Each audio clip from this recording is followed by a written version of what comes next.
So welcome, Lenny, and welcome, Ray. So someone told me to call you Lenny. That's what people call you. That's what I've been called. Yeah, but so your actual name is Leonora. Leonora.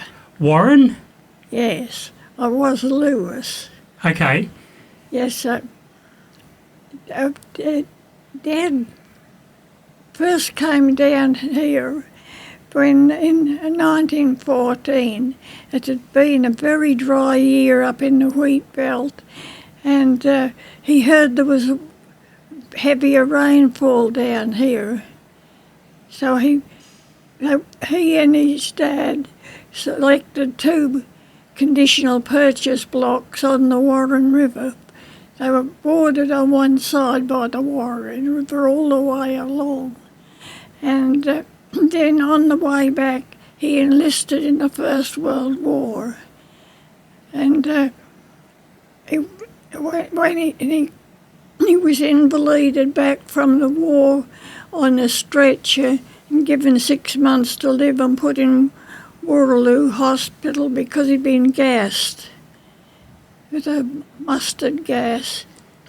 So he was in the European, somewhere in Europe. Gallipoli. Oh, Gallipoli. No, not Gallipoli, in France. In France, yes. In France, sorry. okay. France, yes. And anyway, when he was there, he met another miner from Kalgoorlie his lungs were dusted and he was in there for recuperation. And he invited him to go back to Kalgoorlie with him and to dry out, as Dad called it. So he was 22 then, and actually he lived till 97 with one lung. Oh, wow. Yes, so anyway, they decided in 1926, when he was well enough again, to go down and build the houses and fence the properties, which they had to do on conditional purchase. The land was free, but you had to put a dwelling on it and a fence, boundary fence. And that was a scheme that was before group settlement? Yes, and it was when they were down there in 1926 building our shack, and Grandad bought the Colonel's house off Bill Brockman, and they dismantled it and carted it in the horse and dray up to Grandad's block and re-erected it there with the help of his brother-in-law, who was a wheelwright by trade. Oh, sorry, a wheelwright. Wheelwright. Oh, wheelwright, got it. It was his trade. It helped them erect the house. And it was when they were clearing places to put the house, they heard blasting going on, and they wondered, what it was, and they followed the sound 7 miles through the bush and came on Group 107. So, Okay, and why were they blasting? Blasting stumps, Oh. to build buildings and that on a group settlement in the early days. Okay, so Group 107, so that would have been... Out Richardson Road, right? Yeah, right at the end. Yes. Yeah, okay. I know when I first moved to Northcliffe, my wife at the time and I bought a share on a multiple occupancy out there. And I suspect that might have been part of an old group because there was an old truck that looked like it was from the 1920s or 30s on our block just dumped there. But that was on Pioneer Road. Yes. So that would be maybe about 7 miles from where the Warren Yes. Road is. Yes, Russell had bought the farm later on where it was bounded by Pioneer Road. Right. Okay. He was down there for quite a long time. Back in the early days, we just had the horse and cart. And then when we got to teenagers, we got horses to ride. Okay. Yeah. And Grandad cut the track through. Yes. Dad and Grandad cut the track through with just so they could get the horse and cart along through, winding between the trees. Is that the track that's become the Warren Beach Road? Or? Yeah, it's Lewis Road they call it. Right, yeah. Named after my granddad. Very popular four-wheel drive track these days, isn't it? And that track goes down past the first property on the right with the clearing there. That's the property that Mum's granddad bought, and her father bought the next block along the Warren River, which has now gone back to bush. It's now state forest. It's gone back to national forest. Don Fracasco National Park, right. Yes. So out on their old block, they wanted their ashes spread out there, so we buried them under the old fireplace, and I had the plaque made for Piney's grave. So it's still out there. Yep. I noticed that the Shire's put a post up to recognise it as a historical site. Yeah. So, now, Mum, tell them about going to the dances on horseback. Oh, yes, we Oh, used that sounds a great story. Hold on. I'm just going to tweak that again. Sorry. Yes, yes, my brother and I used to ride to dances on the horses, and that was when we went over to the groups, because during the war, Arthur Pickersgill wanted to join the Air Force, but seeing he was a farmer, he was man-powered. So he asked Dad if he would take over his place, and in return we could have the cream, money for the cream, and any heifer calves. And that was the payment for taking it over. And then when Dad took over the farm, Arthur Pickersgill was able to join the Air Force. Okay. So Yep. that's how they worked it out. So when we were over there, we used to hand milk the cows. We'd 40 out cows to hand milk. Wow. And then when we'd cleaned up everything, we'd ride our horses through to the dances, and I'd take a skirt with me and put it across the front of the saddle, and change in the toilets out of the trousers and go to the dances. Then dances went till 2 o'clock in the morning. Okay. So by the time we got home, especially when we went to the ones in Pemberton, So Pemberton Mill Hall. yeah, we'd ride home, get the cows in and milk them, and clean up and do everything, and then have breakfast and go to bed for a few hours. Wild times. So you also rode to Northcliffe Town Hall dances? Yes, rode to there. Used to tie the horses up, and bring a bit of feed for them, and So this would have been in the 30s and 40s? it was in the 40s. Yep. Yes, because I was 5 when we came down to the Warren River. So that was in 1930, when Dad had the houses built. So you're 98 now? Lenny? 99. 99. I'll be 100 in October. In 1930, her birthday was in October. I was born She in would have turned 1924, the same Okay. time as the group settlement started. Have you got a big party planned for October? No, I haven't. I don't know what the family do. 16. We'll sort something out. That's quite an anniversary. I think everyone will want to be there. Yeah. Yeah, okay. So what year did you move down to the farm? We moved 1930. Okay, so when you were 5 years Oh, old. no, it's Yep. 5 years. Yeah.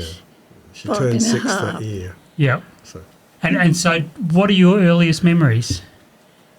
Well, I can remember being up in Dumbleyoung, and Grandma and Granddad had a house was made of iron, and we had one, it was like a big shed, made of opened up kerosene tins with a corrugated iron roof. and a dirt floor. And you remember that? So you would Yeah, I have been remember 3 or that, 4 years yes. old? Yes. Yep. I can remember back to when I was 2, Wow. because I can remember going into Dumbleyoung in the horse and sulky, and Mum had just had Arnold, and there's a year and 10 months between us, and they bought him a crib, you know, one of those canvas bags that you on cross bars that you open up. And when they got him home and they brought him on the back of the sulky back to where we lived. And when they got Arnold in there, I could stand on the bottom row and get my nose over the top and just peek down and see him. Yeah. That's the earliest I can remember. Yeah. Yeah, you're doing well to keep those memories. That's pretty young. I guess there would have been a huge contrast between the countryside in Dumbleyoung Yes. and moving to the Warren It was Beach area. very dry, and I can remember there was only water in the soak. I used to get the water from the soak, and Grandma would put alum in it so all the sediment would drop to the bottom, and then pour the clear water off, and that was our drinking water. Yeah. So that, and they'd, in 1914 was a particularly dry year, and they'd been carting water. We just finished carting water one load, and then they'd have to go back for another, and that's what when they decided they'd heard it was heavier rainfall. Yeah, well, that certainly would have been true, wouldn't it? You would have got Yes. plenty of rain Yes. in those days, Plenty certainly. of rain, yes. Yeah. Yeah, okay. So what is your first memories then when you've arrived on the farm? On which Your Northcliffe. earliest memories on the farm. the farm, I was walking. We came down from Dumbleyoung on the back of an open truck, and the table was turned upside down and the sofa was put on top of it. And I kept wondering how they'd bent the sofa legs up. And it was the legs of the table. Oh, right. Yeah. Yes, and then we got as far as the Domber Cup and were unloading the stuff, and Arnold was only 3. And he got twiddling with the lantern and turned the wick down into it. So when Dad went to light the lantern, he couldn't light it, so we had to walk through the bush for 2 miles to get to our farm. In the Yeah. dark. Yeah. Yes, in the dark. And yes. had he already built a house for you? Had the house arrived by then? Yes, they built a shack. It was like a large 2 rooms and like a enclosed veranda, which was the kitchen and the storeroom. And that was the living room and the bedroom. And we were all in the one bedroom. It was Mum and Dad had the double bed. Arnold and I were in a 3/4 size bed. And Jim and John were head to toe in a single bed. The other twins. Right. It's my twin brothers, yes. Yeah. Later on, another boy was born, so there were 5 Yeah. children in all. Yeah, Bill was born in Northcliffe in 1930. Okay. So he's the youngest of the family. There's only me and Bill left. Right. Was he born in the hospital? Born in the Northcliffe Hospital. Yeah. Okay. Yeah, so Wow. Mum's first bedroom. Tell him about your first bedroom. yes, well, when I was 10, they decided I should have a bedroom for myself. So we'd had sleeper cutters working on the place, and Hector Jones, that used to live out on the Pemberton Road, he'd built a have you ever seen Saltbush Bill comics? Yeah, I'm not sure about that actually. Anyway, there were 2 cross pieces and 2 pulled down and 1 across the top and 2 long ones that had to the bottom is the same, and 2 oat bags were sewn together and the poles were threaded through, and that was the bed. That was Mum's bed. But she slept in the... Seeing they decided when I was 10 I should have a room of my own, I went into the storage room with the harness and the stock food. Okay. Did you like that? Well, I didn't mind it. I didn't know anything else. It was quite good. Yeah, bit of privacy. Yes. And then we'd been given a box of pears by, I think it was Brockman's. And anyway, they were underneath my bed. And one night I woke up and there's something nibbling at my ear. And it was a possum. Someone had a pet possum and they left the groups and turned it loose, found its way over and it found the box of pears under my bed. It had a feed of that and then got up on the bed and it was sniffing around my ear. How did you know it was a pet possum and not a wild possum? Well, a wild one wouldn't have done that. Okay. Too scared of humans. Yes. Yeah.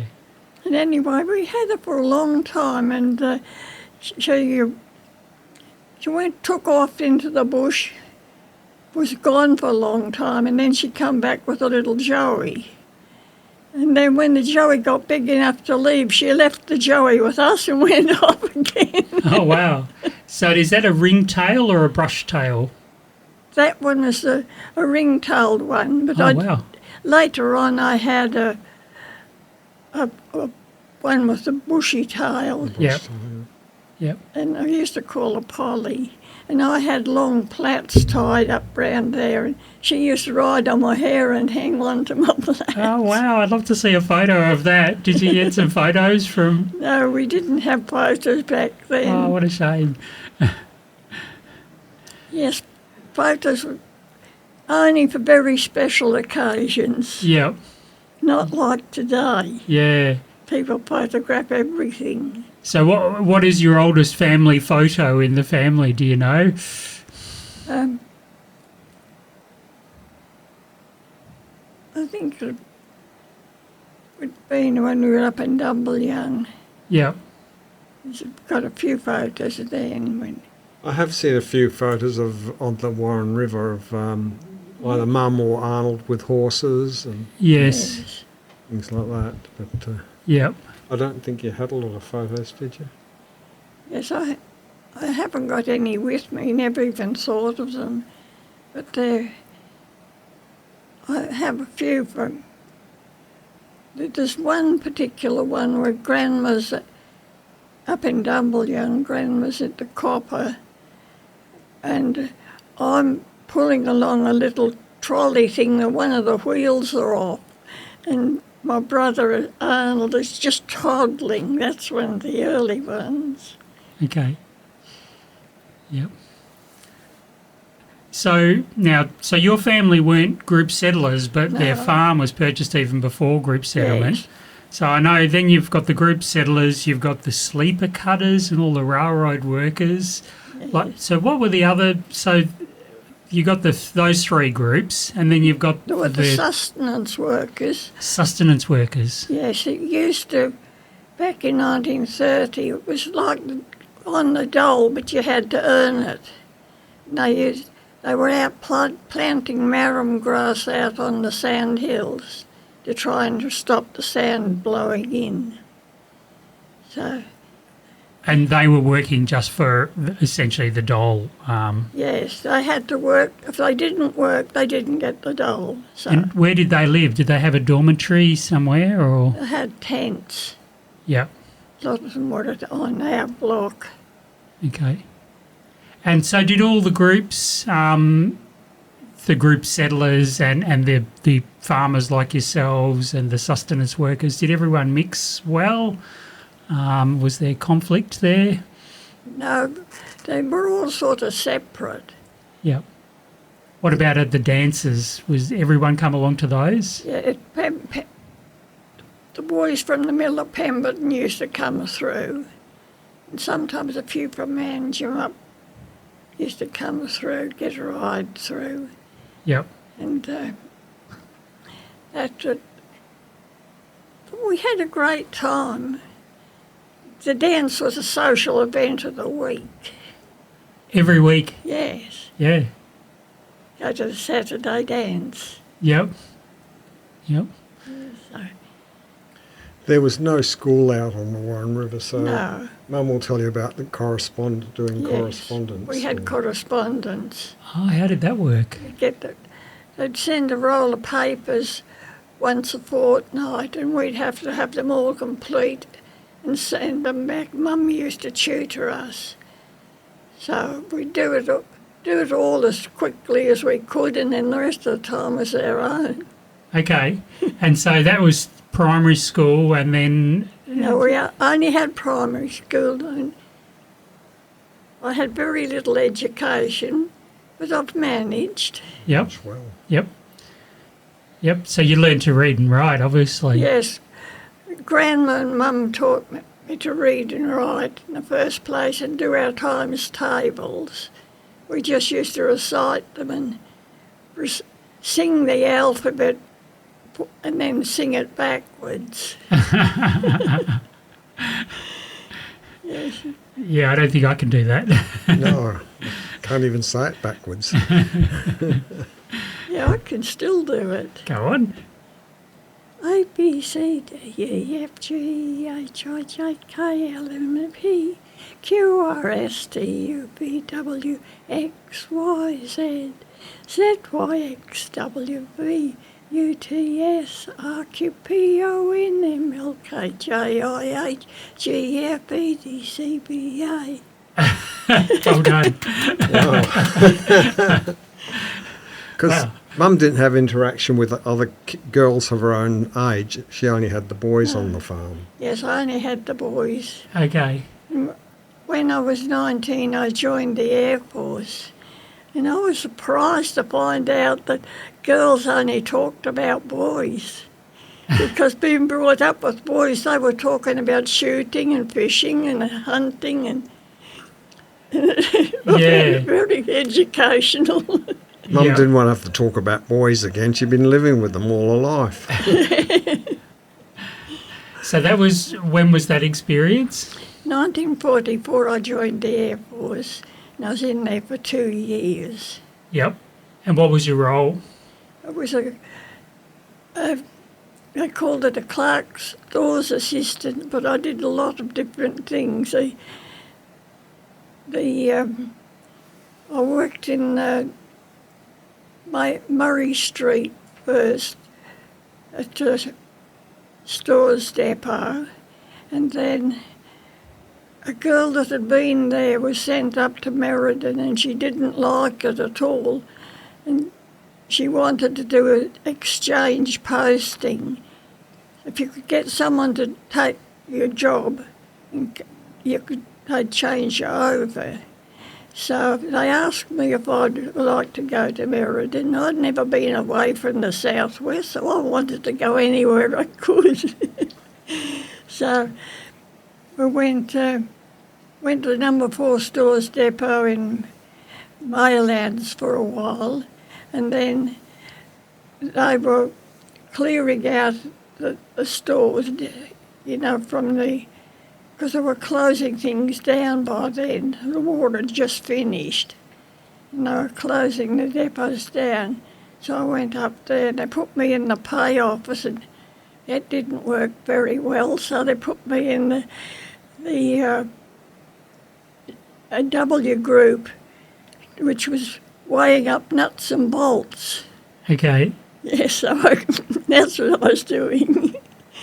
It's just you'd weigh a certain weight of them, and they'd know how many were in that weight. Yep, and they'd be shipped out to somewhere Yes. or other. Yes. Yeah. But I enjoyed the Air Force. It was, totally different life to what I'd had. Yeah. And so what did you do after the Air Force?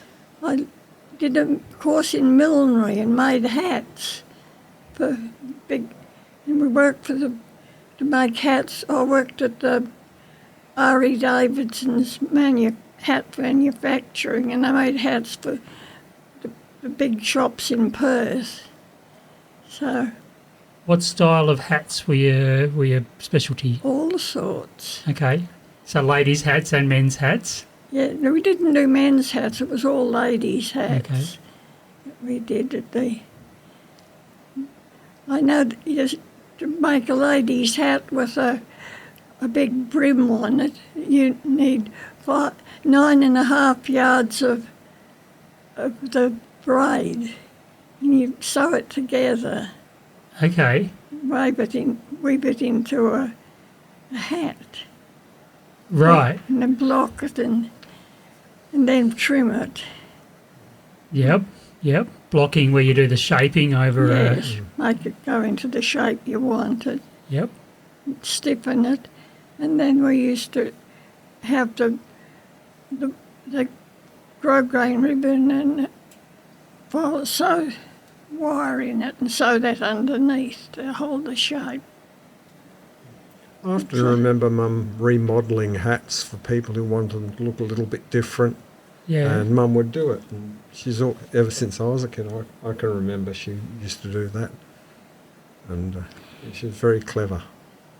Yeah. Okay. Well, when you don't have anything, you learn. You substitute. Yeah. And do you remember doing like sort of very extravagant hats occasionally for racing days and things? They did them for Bell Gladstone was a big shop in Perth at one time. It just used to sell hats exclusively. We did them for there, and Boy and Gibson's and Baird's and all those shops. Yeah. Okay. Because R.E. Davidson was like a manufacturer. You did them, and then they sold them off to the different places. Yep. Oh, that's interesting. Interesting little career to have. How long did you do the hats for? Just until I got married, and then after that I left and doing them. It was. What year did you get married? I got married in 1947. Okay. Yes, it's strange, really. I was brought up on the banks of the Warren River, and then I met Warren, and that's who I married. Yeah. You met Dad at the Dodgem cars. Yes, at the Dodgem cars. There was one of the girls had put her age up, and the others all used to pick on her, and I felt sorry for her, so I took her with me to the Dodgem cars, and we were standing looking at them, because she was from Lake Grace. She was a country girl too. And these two boys come up and said, "Would you like to go for a ride?" One was in the Air Force and one was in the Army. And the one in the Army looked straight at me. And that's who I married. Right. What was his name? Don Warren. Don Warren. So was the Warren River actually named after his family? No, I don't think so. I don't know how it come to be, but it was a coincidence. Yeah. Dad grew up in York, so. Okay. Yes. He grew up in York. So when you got married, did you move out to a farm with Don, or? Not for a start, because he was a baker by trade. Oh, okay. So we lived up in Perth, and a couple of different houses we bought. One up in Welshpool Road was the first one, and then the other one was in Carnarvon Street. and he worked as a baker then, but he always wanted to go farming. So I was 5 years old when we moved down here to Northcliffe again. Yes, Mum and Dad bought the farm on Windy Harbour Road. Right. yes. 5 years old. So Yeah. what year are we talking now? Well, this is the same year I started grade 1. So 1957 would have been when we moved down. 1957. Okay, yep. So 10 years into your marriage, that's when you managed to Yes. save up the money to buy the block. Yes. Yeah. And so were you starting from scratch on that land, or was there a farmhouse there already? There was a farmhouse on it, quite a good house that had been built for the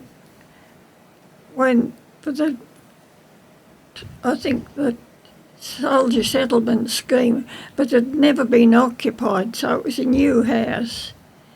So we went there on Windy Harbour Road, and that's where. And is that where you live today, That's where Ray? No. Yeah, The house was burnt down after we sold after we the farm. sold it, yes.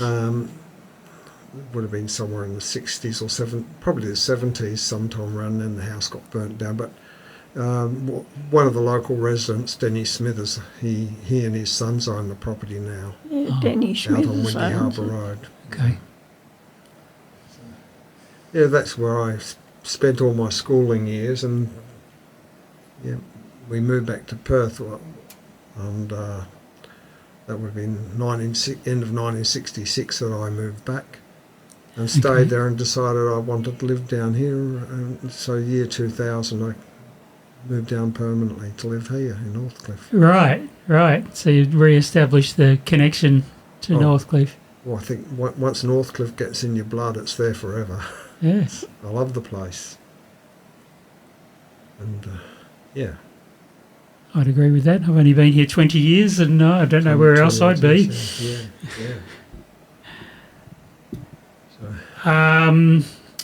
Well, I had a few questions written down. We covered most of them, but maybe I'll just try a few of them. What's the most surprising change to Northcliffe you've witnessed?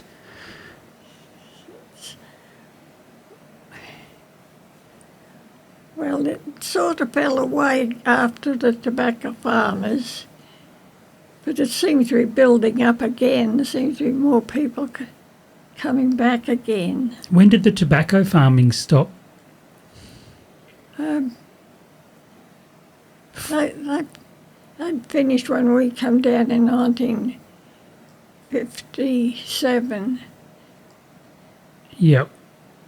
because they had all the tobacco farms before.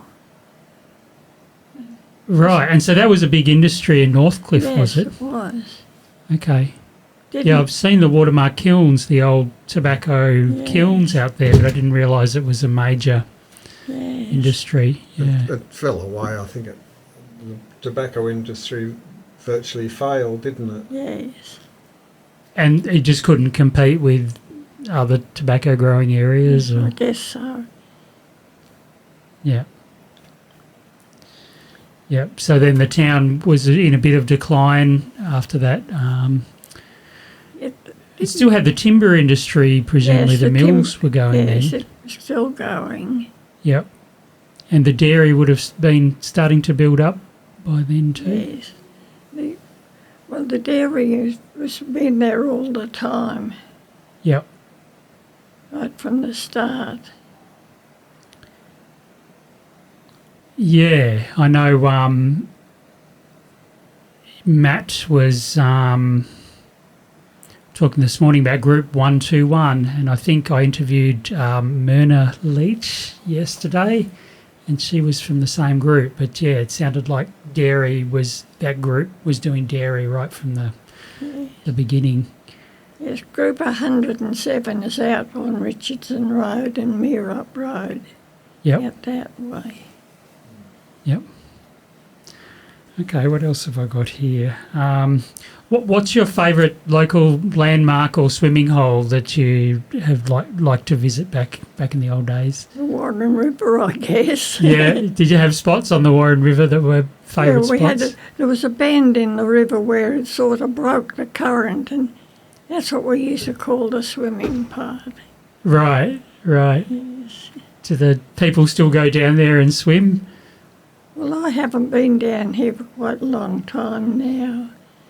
Yeah. Before I moved to Northcliffe, I'd come down here and camp on the Warren River, and I'd often go swimming in it. I loved it. Yeah. Yes. Do you know where the bend is your mum's referring to? No, I'm not sure about that Yes, one. it's just up from Sinclair's Forward where you could walk across the river.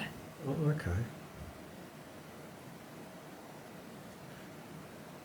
So is that near where your old farm was?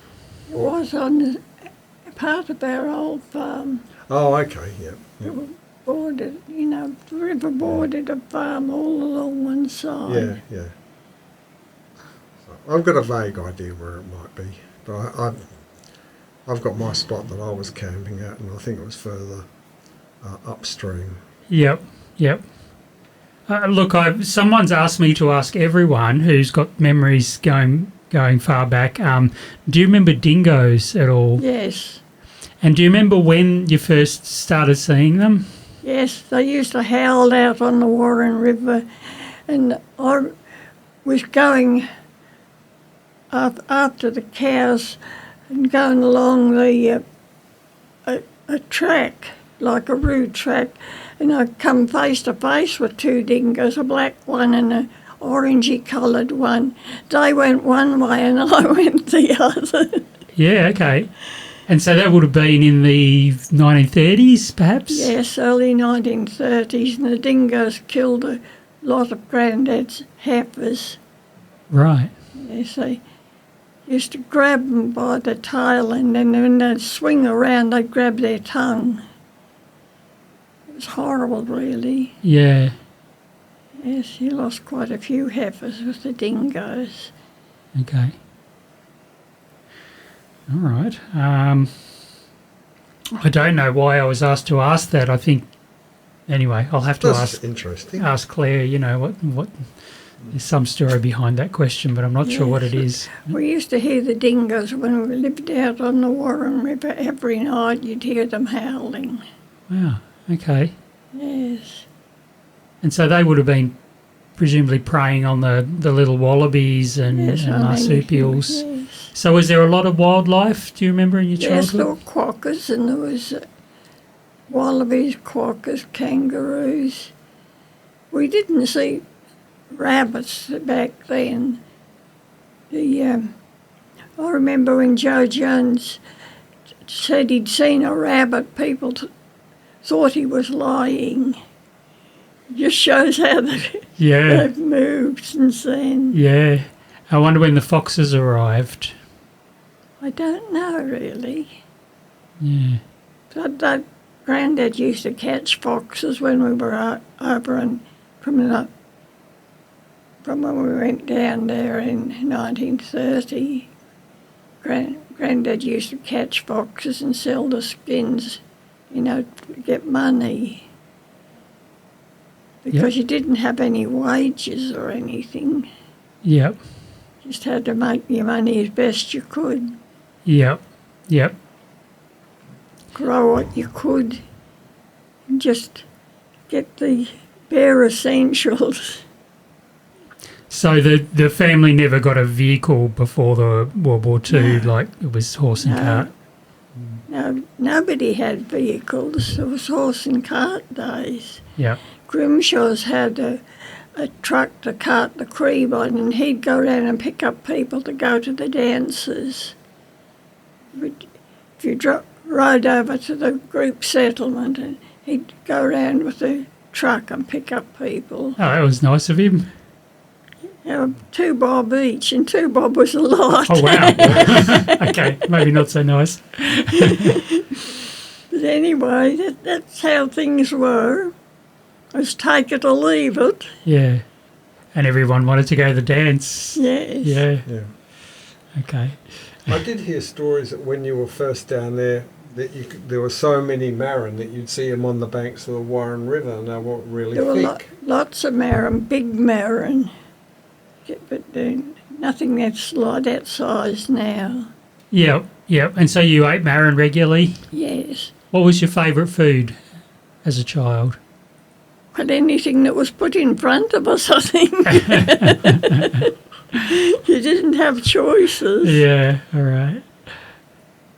But we did all right and we grew up healthy. Yeah, you would have got flour and sugar like out there though, Yes. like supplies.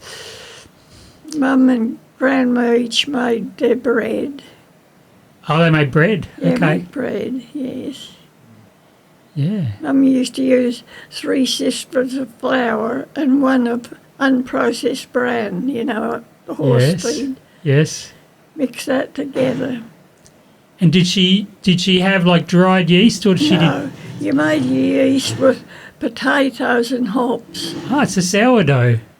Yes, and Yeah. you kept a bit of it each time to put in the other one to Okay. start it. I do that every weekend. I make 3 loaves of bread the same way. Yeah.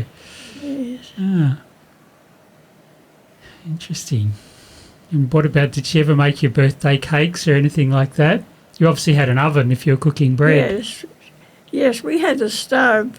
We didn't for a start, but we built the stove, and where the stove was is where their ashes are underneath it now, Right. over there, because they wanted the ashes scattered on the farm, and we decided to put them underneath the stove and put a pioneer plaque on it. Right. Right. And so you found there was a square of like stone bricks or something.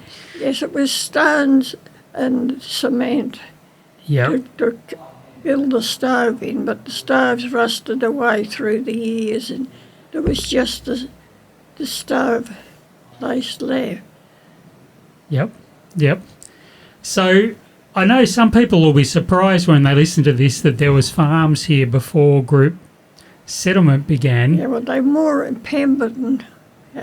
Up Pemberton direction. Yes, and they followed the Warren River out. Okay.